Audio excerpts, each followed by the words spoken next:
Okay, all right, let's do this thing. Hey, my name is Dan Spencer. I'm a music teacher and #1 music book bestseller author. Wrote books that have hit #1 bestseller. I'm here answering your music questions today. I know it says music expert Dan Spencer down there. I'm music mentor Dan Spencer. It's an old handle. I don't know what that's doing there, but here we are. Ah, there we go. So go ahead and type your questions, excuse me, about music in the chat. Hey, William Nathaniel Bodine, and we are going to rock this roll. First things first, we actually have a piece to review submitted by one of our students. Please feel free to submit your pieces and or videos of you playing, singing, anything to get my feedback on. This piece is from Dimitri. Dimitri says, I've been working using Dan's courses and exercises for several months. I only just found about this community today, so I'm writing here for the first time. I want to express my immense gratitude and respect to Dan for his team. Yeah, musical journey began 15 years ago when I started learning to play the guitar. After a while, I switched to drums, played well, but was interested in music theory, the rules that make music work, wanted to compose his own pieces, and finally found his way to actually create music using our books and courses. Super stoked for you, Dimitri. So let's go check out the piece here. I'll start playing it. Let me know if you can hear it. Type a 2 in the chat. This is called Alive by Dimitri, and this is his first full composition after completing the Best Music Theory Course 1. Let's check it out and give him some feedback.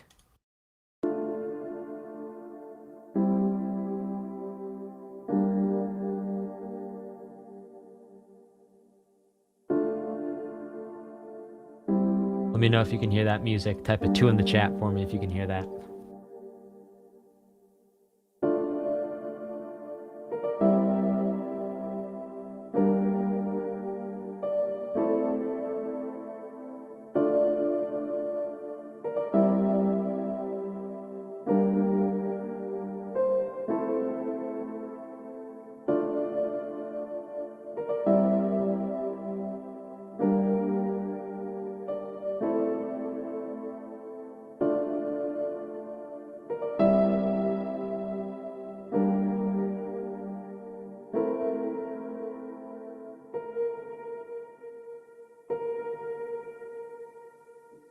Beautiful tension. Yes. Yes. Yes, dynamics.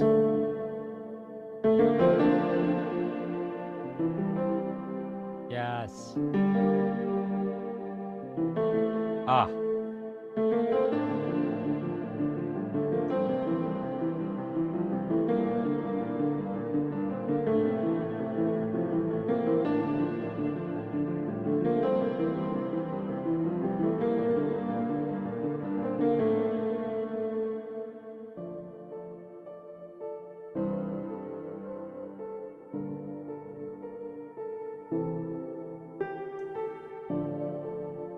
This rocks.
Ah!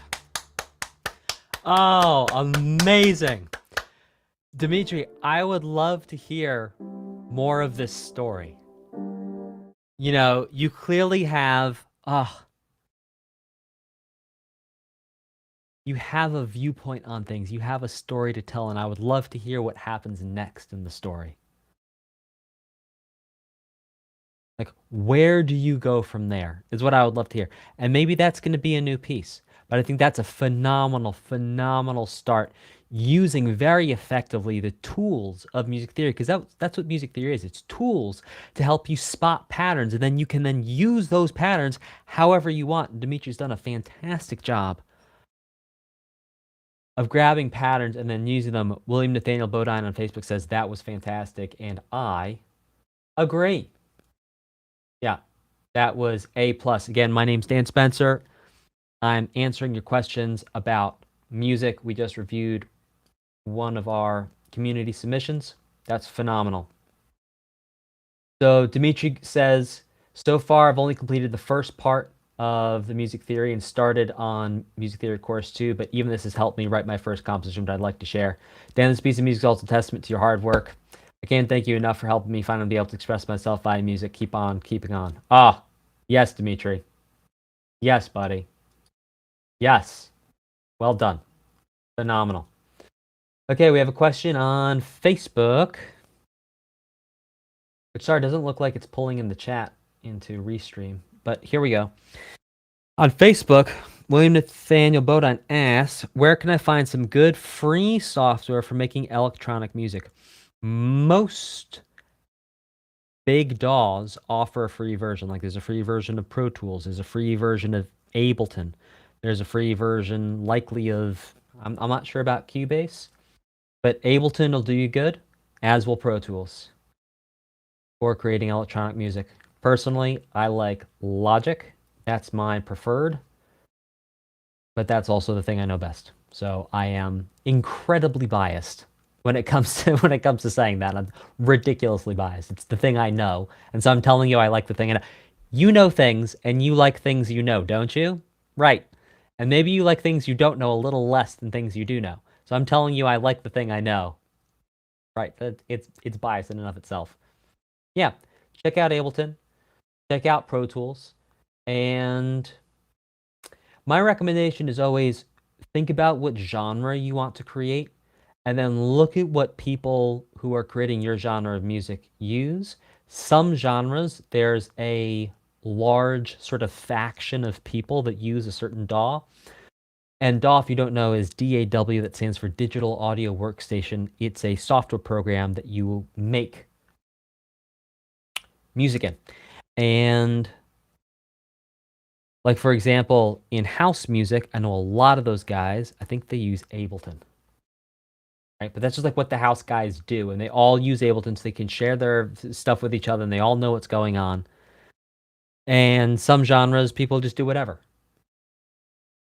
And that's just a way to give you a thinking hat for how to, and to give you direction to make a decision, but it doesn't really matter. It really doesn't. Like, not much at all. Again, my name is Dan Spencer. I'm a music teacher answering your music questions. Let me know in the chat. Hey to folks over on Twitch. Hey to folks over on YouTube. Hey to our friends on Facebook. I'm just going to double check our Facebook group, make sure no new questions have been asked on my post. And if you're not in that Facebook group yet, check out facebook.com/groups/music makers official. That's facebook.com/groups/music makers official. And if you're confused about where to go to facebook.com/groups/music makers official. Okay, well, I don't see any more questions. And if you're working on a question on Twitch and YouTube, type a 1 or a 2 in the chat so I know to wait for you. But if not, we're going to call it here.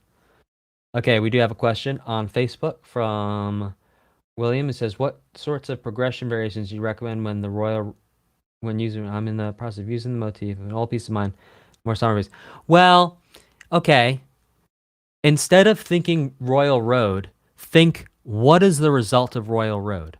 The result of the Royal Road chord progression is that it never comes to rest, right?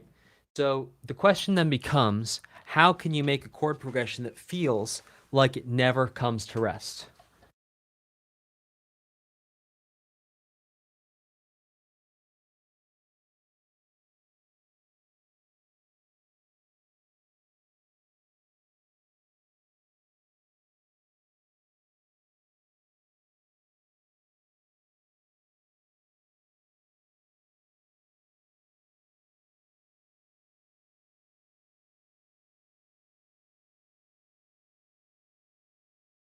All right. So if I'm not mistaken, we're going to have.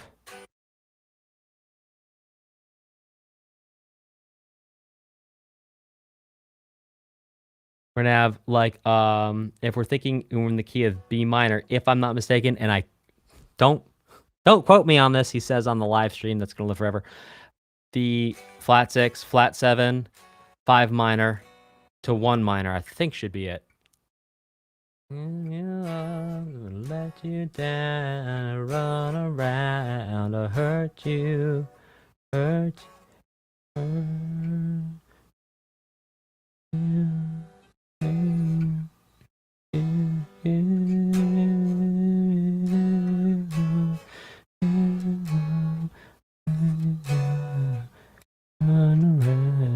You can also think about it as being like a 4 minor to flat 7 to 5 minor to 1. So William Nathaniel Bodine, another way of thinking about it too is every chord is closely related to a second chord by 2 notes, if you think about the triad. So if you think about 1 and 6, 1 and 6 share 2 notes, and they each have 1 note different.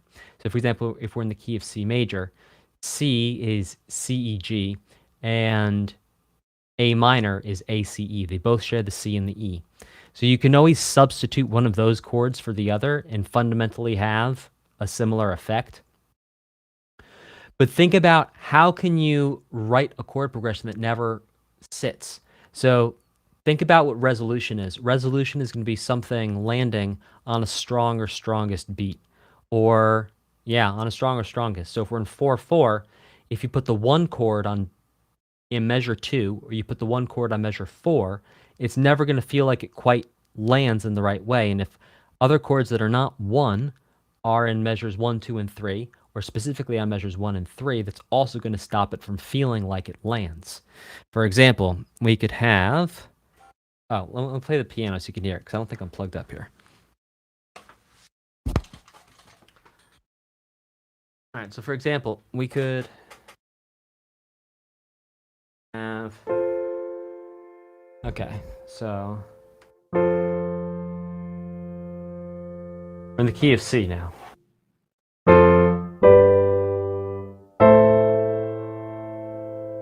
Yeah, okay. Let's do this.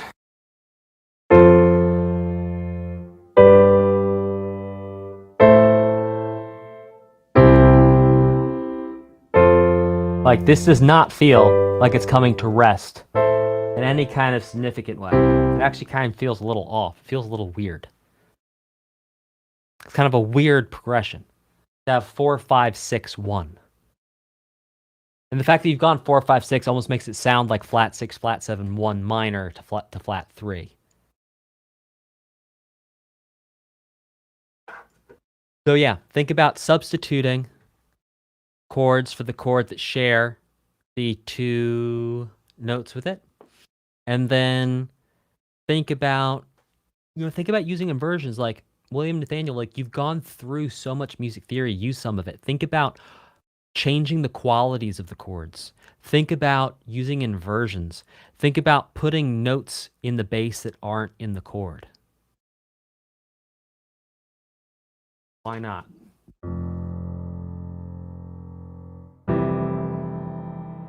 Ooh, yeah. Like a C chord with an F in the bass. Let's go.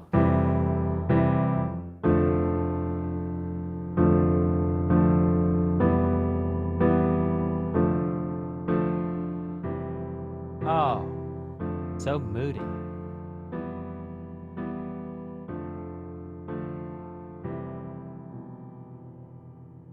Oh, and then add the major 7 in for just some real, like, umami stuff going on there.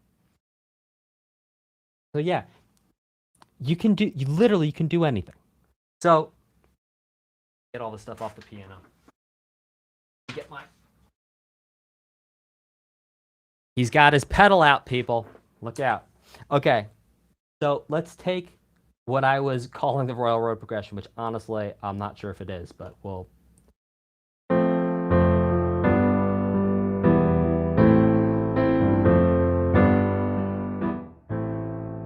Okay, Let's play with this. Let's make them all sevenths. Ooh.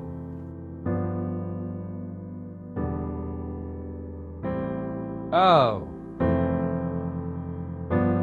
Now that G7, I don't really like it because it's a little cheesy. Seventh chords, oh, I love them. I love them so much. They're so useful in so many places, but sometimes they can just feel cheesy. We're gonna, instead of that, yeah, so like, yeah, it's making the G6. It actually sounds like an E minor, right? Oh. Yeah.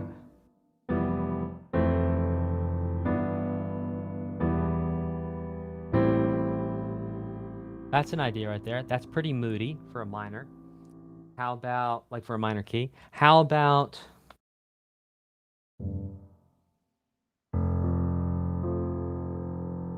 Let's put the 2 in the bass for all these chords.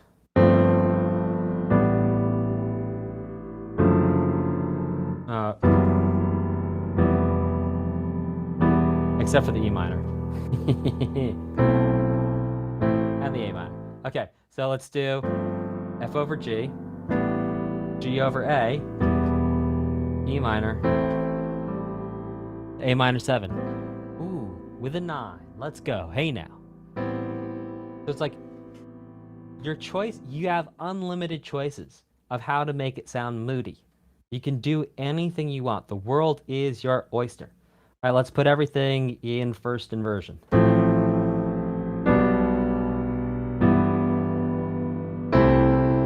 Ooh, interesting.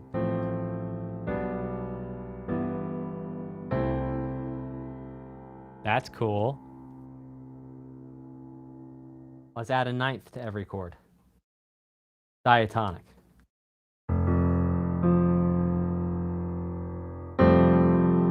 Oh. Oh. Look out. Now we're doing F sharp, why not?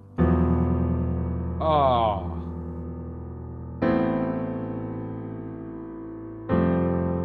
Like that. Try the F natural this time. Ooh, it's still rough, huh? Never gonna give you up. Gonna let you down. Never run around to hurt you. Like, that's pretty. Them chords are pretty, I say.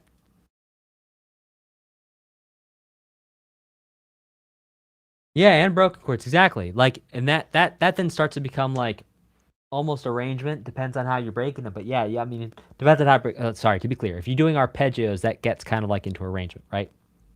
And it's like, what's happening to the chord? That's the question arrangement asks. And yeah, broken chords. Yeah, major keys make sad songs. Minor keys make happy songs, for sure. Like,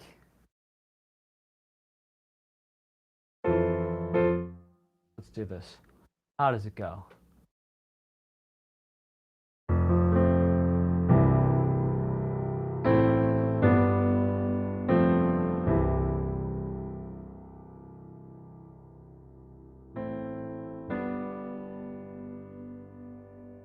Whoa.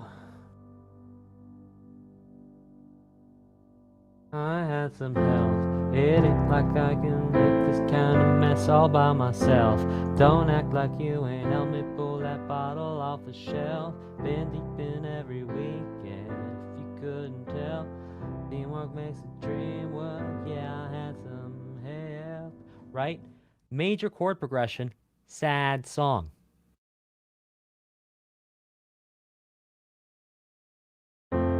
You got a lot of nerve, don't you, baby? I only hit the curb 'cause you made me. You're telling all your friends that I'm crazy, like I'm the only one. And we could change that up, and we can make that minor. You got a lot of nerve, don't you, baby? I only hit the curb 'cause you made me. You're telling all your friends that I'm crazy, like I'm the only one. I had some help. It ain't like I can make this kind of mess all by myself. Don't act like you ain't helped me pull that bottle off the shelf. Right? We just put minor chords behind that.